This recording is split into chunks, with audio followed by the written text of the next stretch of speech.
अभी हम परिहार थाना क्षेत्र के सरदर पट्टी में है। अपन माटी अपन लोग जो एक एनजीओ चलाया जा रहा है, उससे आखिर लोगों को फायदा क्या होने वाला है, तमाम पहलुओं पर बातचीत करने के लिए हमारे साथ पूर्व डीएसपी सर है। इनसे बातचीत करते हैं। सर, सबसे पहले तो हमारे चैनल पर आपका स्वागत है।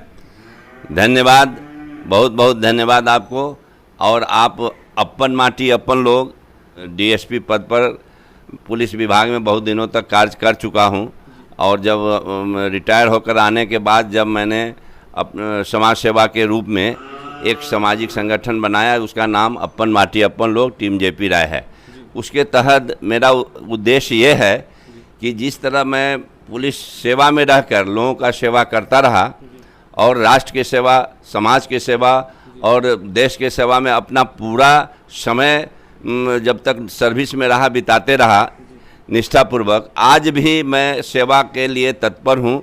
अपने समाज का मैं सीतामढ़ी जिला में सेवा के दौरान मेरा पदस्थापना नहीं हुई, लेकिन अंदर मेरे आग लग रहा था, मेरे सीना में, मेरे मन में यह ललक था कि किस तरह से अपन माटी जहाँ मैं जन्म लिया हूँ उस माटी पर भी रह के मैं सेवा कर सकूँ। यही भावना से, सच्ची भावना से आकर मैं अपने माटी पर आकर सीतामढ़ी जिला में यह शुरुआत किया कि अपन माटी अपन लोग टीम जेपी राय एक सामाजिक संगठन चल रहा है और उसका उद्देश्य बहुत व्यापक है। अभी कुछ बिंदुओं पर काफ़ी गहराई से काम कर रहे हैं हम लोग। 2020 से ये सीतामढ़ी जिला में ये कार्यरत है। युवा भटकाव पर मेरा मुख्य मुद्दा है। आज युवा भटकाव के रास्ते पर कैसे गया, जो क्राइम क्रिमिनल है, जो क्राइम करने में मशगूल है, वो हमारे निरीह युवा को कैसे अपने ग्रिप में लेकर क्राइम करवा देता है और अपने बचकर युवा को कैसे जेल भेजवाने का काम कर रहा है। इस पर मेरा काफ़ी अवेयरनेस प्रोग्राम चलते रहता है, युवा संवाद चलते रहता है। खास करके युवाओं का जो गलत संगति से बचने का, नशा पान से बचने का, अपराधियों के साया से बचने का, और ये सब गार्जियन के थ्रू भी, गार्जियन के लिए भी अवेयरनेस प्रोग्राम रहता है। जो युवा को जुवेनाइल है और 18 वर्ष के कम के बच्चे हैं, उनको काफ़ी देखभाल करने की ज़रूरत होती है। समय समय पर उसको जो निर्देश करने की ज़रूरत होती है। यह मेरा संगठन काफ़ी व्यापक है। परिहार क्षेत्र में तो मेरा सरदल पट्टी घर है, तो वहाँ से मेरा ओरिजिनेट किया है, लेकिन यह सीतामढ़ी नहीं, पूरे बिहार और देश के बहुत कोने में यह अपन माटी अपन लोग संगठन नवयुवक लोग लग के उसे जुड़े हुए हैं, चला। मुख्य उद्देश्य यही है कि युवाओं को कैसे हम सही रास्ता पर किया जाए। हेल्थ ओरिएंटेड, जो आज हेल्थ का समस्या काफ़ी बढ़ गया है, वे हेल्थ की समस्या पर हमारा जोर है। टीम सब है जो हेल्थ इलाज होता है और जान बचाया जाता है। यह मेरा उद्देश्य नहीं है किसी को एक पैसा देना है, न किसी से लेना है, लेकिन मैं अपना निःशुल्क ढंग से अपना लाइजनिंग करके किसी का जान बचाने का स्वास्थ्य संबंधी काम करता हूँ। शिक्षा संबंधी जो भी होता है वो करते हैं। किसान मजदूर के क्षेत्र में है, महिलाओं की जो समस्या है, लीगल पॉइंट जितने हैं, मैं साथ साथ पुलिस अफसर के साथ साथ मैं एक LLB भी किया हुआ हूँ, हाई कोर्ट में रजिस्टर्ड LLB भी किया हुआ हूँ, एडवोकेट भी हूँ। इसलिए मैं लीगल पॉइंट पर भी लोगों को निःशुल्क सलाह भी देते रहता हूँ। कि सर, जो युवाएं हैं जो अभी क्राइम की तरफ बढ़ रहे हैं, आखिर उसकी मजबूरी क्या रहती है? उसे धकेला जाता है सर, या फिर वो खुद से शौक के कारण ये सब करते हैं? देखिए, मैं जब CID में पोस्टेड था 4-5 साल, तो मैं इसका ट्रेनिंग भी लिया था। जुवेनाइल को कैसे ये जो जिस तरह आप जानते हुएगा कि पहले चाक पर, अभी भी चाक पर जो है बर्तन गढ़ा जाता है, कुम्हार भाई लोग बनाते हैं, तो एक मिट्टी जो सान कर जैसा चाहिए वैसा बर्तन बन जाता है। तो हमारा जो जुवेनाइल होते हैं, जो उसका माइंड बहुत कोमल होता है, प्लेन होता है, ब्लैंक होता है, उसको आप जो चीज़ सिखाइएगा वो सीख जाएगा। और यही कारण है कि बच्चे जितना कैचिंग पावर होता है धीरे धीरे कमता है। तो उस समय में ज़रूरत होता है उसको कुछ सही दिशा निर्देश, सही लालन पालन, सही रहन सहन की ज़रूरत होती है। उसी में कमी के चलते हम लोग के बच्चे भटकते हैं। उसका नीड जो है, ये नहीं है कि गरीब लड़के ही क्राइम की ओर जाता है, बड़े बड़े लड़के भी जाते हैं।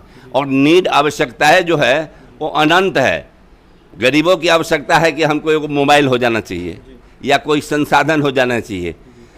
उसमें गरीब अच्छे घर के लोग भी, बच्चे लोग भी भटकते हैं कि उससे भी बड़ा चीज़ चाहिए।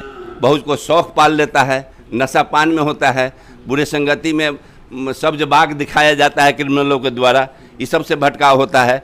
कोई एक मुद्दा नहीं है कि उस पर वो बहकता है। किसी भी तरह के मुद्दा पर भटक के वो शौक और अपने नीड को पूरा करने के लिए गलत संगति में जाता है, नशा पान में जाता है और क्रिमिनल के संगति में जाकर वो जो है वो क्रिमिनल के द्वारा हेप्टोनाइज कर देता है और उसके कहने पर अपना सही परिचय वो नहीं देता है, उसके कहने पर कुछ भी करने के लिए तैयार हो जाता है। साधारण 10,000 20,000 रुपया उसको दे के खुश करता है और बड़े बड़े घटना का अंजाम करवा देता है। जब घटना का जब हम अनुसंधान करते थे और जब वो पकड़ाता था तो 15 साल 14 साल 18 साल के बच्चा पकड़ा रहा है। कहे भाई ये तुम कैसे प्लानिंग कर लिया? तो नहीं, ये बहुत पूछने पर होता था, कोनों में डिटेक्ट होता था कि हाँ वास्तव में असली क्रिमिनल पकड़ाता था, नहीं तो बहुत ब्लैंक रह जाता है। सिर्फ बच्चे ही जुवेनाइल हो रिमांड होम भेज कर लोग ये केस बंद हो जाता है। ये बहुत दुखद स्थिति है। इसको व्यापक रूप से सभी लोगों से मेरा अपील है, मानवता से अपील है, ये सरकार के साथ साथ जितने भी समाज के सारे लोग, सारी संस्थाएं, बुद्धिजीवी लोग, मीडिया के भाई लोग, सबसे मेरा आग्रह है कि बच्चे के मुद्दा पर इस भटकाव को रोकने के लिए अपन माटी अपन लोग आगे निकला है। आप लोगों से सहयोग की हमारी आवश्यकता है। समाज में शौक बनते जा रहा है कि किसी लड़की से बात किया अथी हो गया। इसमें सामाजिक दबाव बहुत ज़रूरी है, अवेयरनेस बहुत ज़रूरी है। और खास करके स्कूल और जहाँ शिक्षा ग्रहण कर रहा है वहाँ ये इस बात को हम लोग अवेयर करने की ज़रूरत है कि शिक्षकों को कि भाई इस बात पर ज़्यादा जोर देने की ज़रूरत है। सर आपसे ये सवाल करेंगे कि जो अपन माटी अपन लोग जो है ये संगठन जो चल रहा है, क्या इनका जो टोटल खर्च होता है, जो इस पे खर्च किया जाता है, वो आप खुद खर्च करते हैं या गवर्नमेंट की तरफ से कोई फंडिंग दिया जाता है? सर नो, पहले हम बोल दें कि ये NGO नहीं है, ये संगठन है, सामाजिक संगठन। टोटल मैं अपने पेंशन से अपना इसको चलाता हूँ, साथ साथ जिसको वॉलंटरली सहयोग करना रहता है अपने सदस्यों को वो करते हैं और सब मिलजुल के हम लोग इसको सामाजिक रूप से, सहकारिता रूप से इसको चलाते हैं। कोई तरह का इसमें न किसी से लेना है न किसी से देना है, इस तरह का बात नहीं। हम लोग सारा चीज़ अपने स्किल्ड से, अपने जो है अनुभव से, अपने जो है जो पुलिस में रह के मैंने समाज सेवा का अनुभव किया उसका उपयोग करते हुए लोगों की सेवा में मैं अपना पूरा जीवन समर्पित कर दिया हूँ। और ख़ास करके अब मैं पर जो बैठकर समाज सेवा के काम कर रहा हूँ तो मैं देख रहा हूँ कि आज का जो राजनीति परिवेश है जिससे हम लोगों को लोगों का विकास, लोगों का सब चीज़ जुड़ा हुआ है, सारा सुख सुविधाएँ जुड़ा हुआ है, उसमें जब मैं इंटर करता हूँ, उसका जब मैं जानने का प्रयास करता हूँ कि विकास के काम से लेके, ब्लॉक के काम से लेके, जिला के काम से लेके हमको बहुत वास्ता पड़ता है, तो हमको निराशा हाथ लगता है और कुछ मैं सोचने के लिए मजबूर होता हूँ। लीक से हट के मैं जाता हूँ कि भाई ये मैं सेवा का काम है, अपन माटी अपन लोग, लेकिन आगे का जो ये मैटर है, जो लोगों का जो उसमें सोचना पड़ता है, जिसमें कई मुद्दाएं हैं। जब आप पुलिस अधीक्षक में थे, आप DSP बने थे, उस समय में कहाँ पोस्टिंग था सर आपका? मैं दरभंगा से प्रथम पोस्टिंग मेरा दरभंगा में था। दरभंगा में भी प्रथम थानादार में यूनिवर्सिटी थाना में था और वहीं से मेरा नौकरी का शुरुआत हुआ था। ट्रेनिंग के बाद हजारीबाग में ट्रेनिंग किया था और बहुत जगह रहा। झारखंड, अभी झारखंड बन गया, उधर भी रहा, पटना, आरा, भोजपुर, हर जगह बहुत जगह अपना नौकरी की। पुलिस वाला पे एक आरोप लगाया जाता है कि बेवजह लाठी चार्ज कर देते हैं, बेकसूर लोगों पे बेकसूर निमिकी दर्ज कर देते हैं, क्या लगता है सर? देखिए, हम लोग के समय तो ऐसा नहीं होता था और ऐसा नहीं होना चाहिए।